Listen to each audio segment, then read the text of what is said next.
I've always wondered how you'd taste Margaret Dozier. Dozier?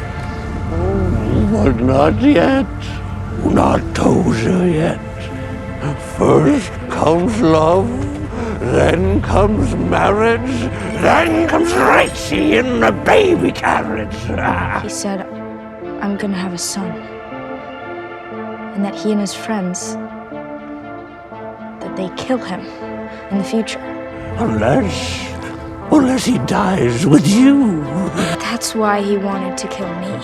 Your son! Don't you recognize your little boy?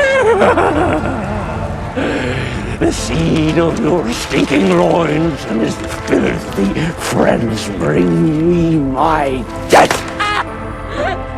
Or is it birth?